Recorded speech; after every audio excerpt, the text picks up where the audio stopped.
This video is a continuation of one previous video. Before watching the video, please subscribe to the channel and press the notify button. Among the damage caused by the Great East Japan earthquake, we are reminded that what we are introducing here is not damage, but an accident. I would like to share with you all why that is. Some of the images may be painful, but please watch to the end. It is an issue that all people should never turn away from. The theme of this issue is located here at the site.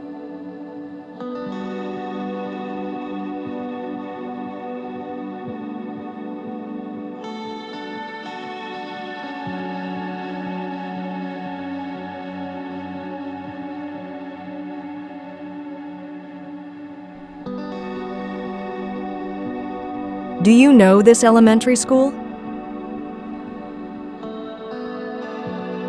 It is currently on display as a remnant of the earthquake.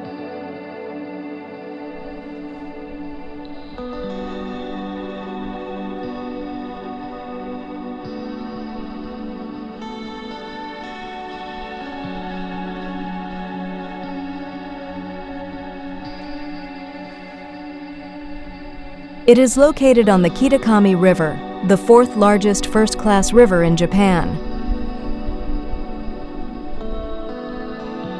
Okawa Elementary School is located along the river about 4 kilometers from the mouth of the Kitakami River. It can be seen that the school is located at the point where the river narrows from its mouth. The elementary school had 108 students and 11 teachers and staff. According to the disaster prevention hazard map before the earthquake, the elementary school was the evacuation site. This is because there was no record of a tsunami ever reaching this area in the past. The earthquake occurred at 2:46 p.m. on March 11, 2011, with an intensity of 6 on the Japanese seismic scale.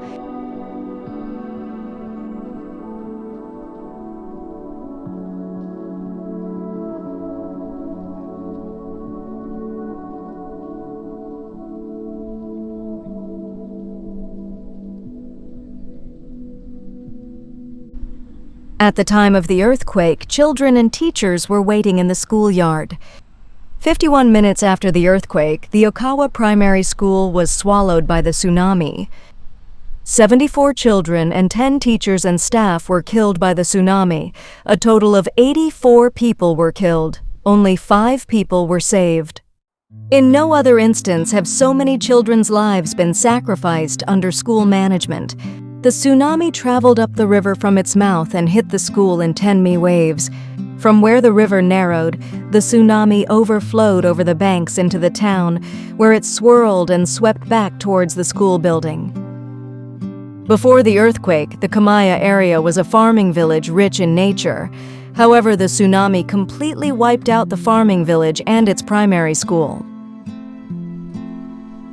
Tsunamis from the river and from land collided in the schoolyard at this school. In a classroom on the second floor of the school building, the force of the tsunami even lifted the floor. All the walls have been destroyed, leaving the supporting pillars and the rebar exposed. It is clear that unimaginable and tremendous forces have been applied.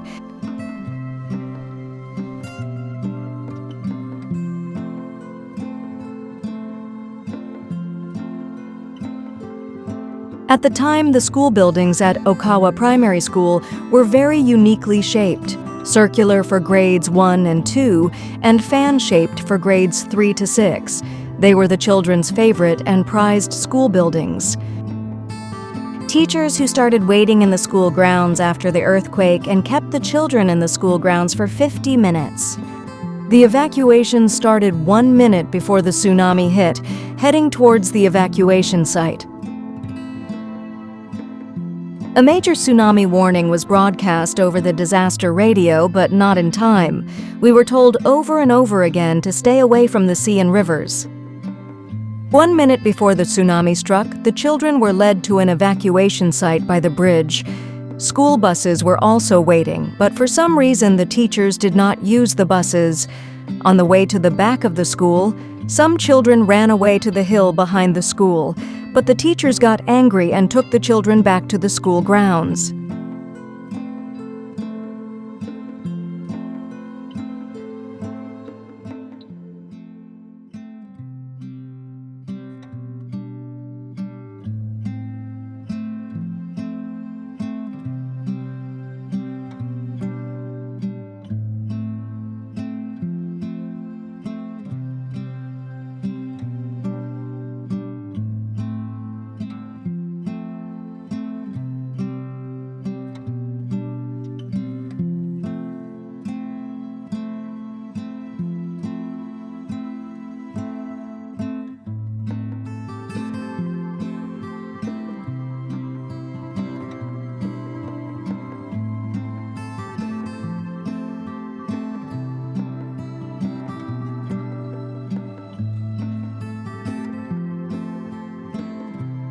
I say accident at the beginning of the video because the families of the children have filed a state compensation lawsuit against the prefecture and the city. Until I came here, I did not know exactly why the family had filed the case. However, when I actually visited the Okawa primary school, I clearly understood the meaning of the lawsuit.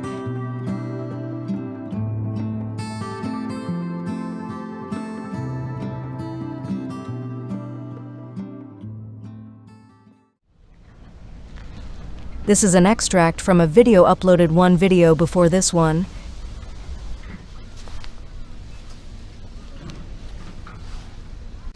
Can you see why I wrote foreshadowing? This primary school was even closer to the sea than the Okawa primary school.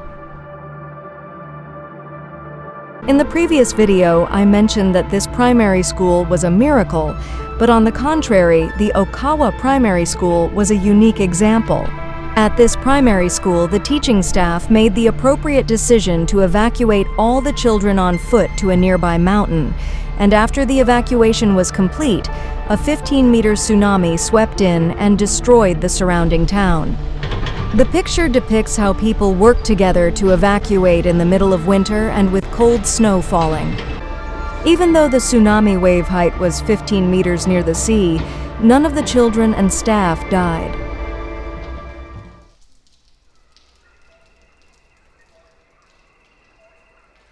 The black tsunami scars are clearly visible on the ceilings of the classrooms on the second floor. It illustrates the height of the 10-emmer tsunami that hit the school building.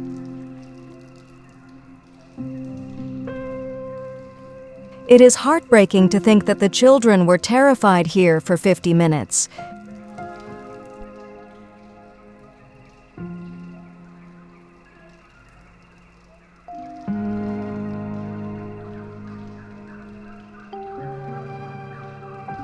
It's a 30-second walk for a child to get to the mountain that can be seen at the back of the schoolyard. The mountains were usually used as a fieldwork site for children. In the center of the screen is a corridor connecting the school building to the gymnasium. The base of the concrete pillar has been twisted off and toppled seaward by the force of the tsunami. There was a gymnasium here, but it was all washed away by the force of the tsunami. If they had fled to that mountain immediately after the earthquake, none of them would have died. Therefore, he said, this was not damage, but an accident. How unfortunate it must have been for the children who died while there were mountains in front of them from which they could evacuate. This is a mural painted by children. It remained unbroken and not washed away. It says, "Pioneering the future." It is believed to be a picture of a dream, to live peacefully and happily with people all over the world. Children who would have had big dreams and worked hard in their daily studies. To me, this mural looked like a ray of light coming through the darkness. When I thought of the children's disappointment, I could not stop crying. 学校から目の前の裏山です。ここに道が伸びていて、津波到達点という文字が途中に見えます。ほんのここまでです。あそこまで津波が来たんですね。たらればですが、先生たちの判断が裏山に逃げる方向へ子どもたちを導いていたら、子どもたちは助かっていたかもしれません。なぜという思いしかちょっと残らないですね。なぜ土手と橋へ向かってしまったのか。津波は遡上するのに、なぜ川の方に向かったのか。なぜこの裏山に逃げなかったのか、考えても分かりません。ただ一言言えるのは、非常に残念という言葉しかないです。かつては子どもたちの声でにぎわっていただろう小学校、今はもう残骸しか残っていません。ただただ残念です。なぜという疑問しか残らない。なんで。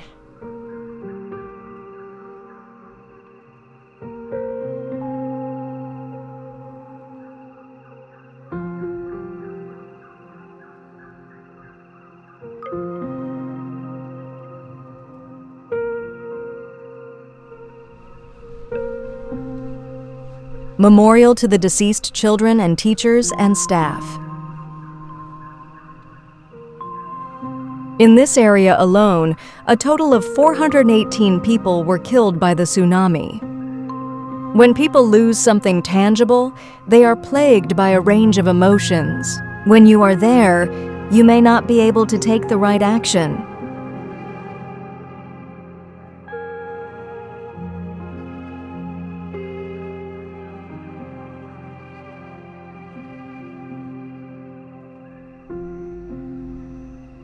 The confidence that comes from actually visiting, seeing, and learning for real may change our future. When you visit Ishinomaki City, Miyagi Prefecture, please visit this primary schools.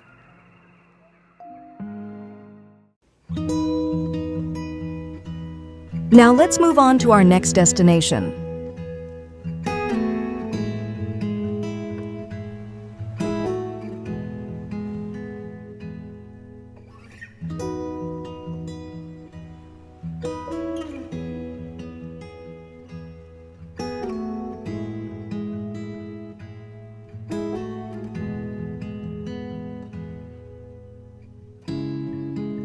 "30 minutes further north from Okawa Primary School,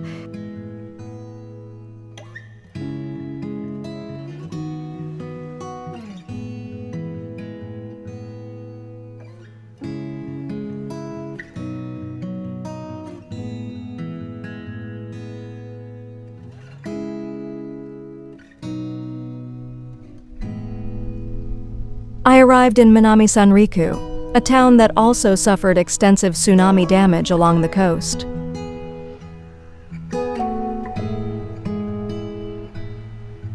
This building, located close to 300 meters from the sea, was hit by the tsunami up to its roof. However, about 330 people survived without a single person missing. The building had been designated as an evacuation site and had been prepared for disaster. On the rooftop where the building was evacuated, the seawater came up to knee-deep.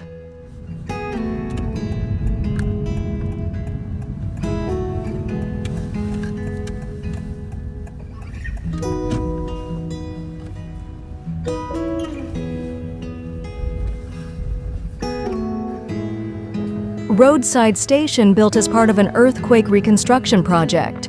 Shops that once existed in the area have gathered together to rebuild the shopping street.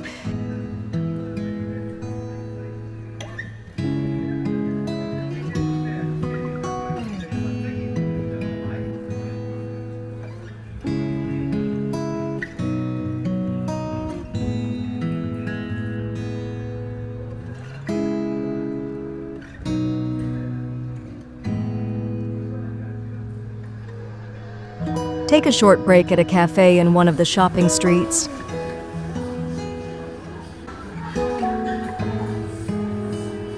The lovely shop decor and delicious roasted coffee and sweets made me feel at home.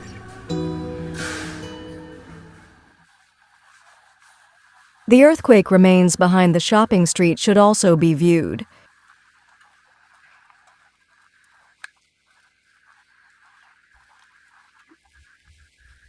The tsunami traveled up this river and wiped out the towns upstream.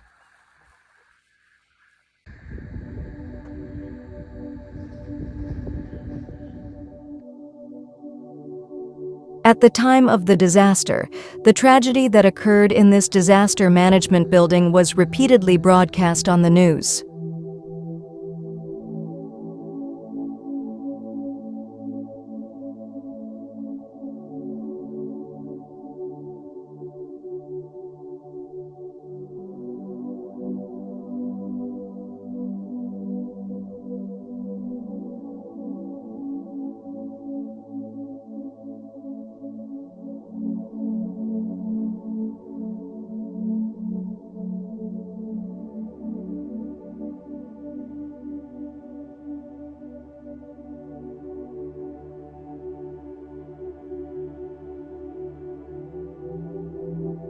A young female employee on the second floor of the Disaster Prevention Office building, who was calling for the evacuation of townspeople over the disaster radio, fulfilled her duty to protect the townspeople until the end, when she was struck and killed by the tsunami. The female employee had only married 6 months earlier.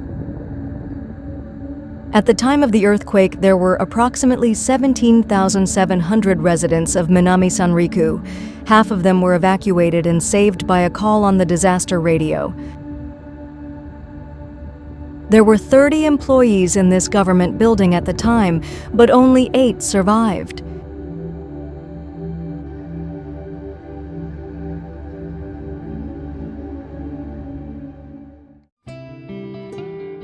From here, the route continues further north. Please look forward to the next video. If you like the video, please subscribe to the channel and press the high rating button. Your support will help me.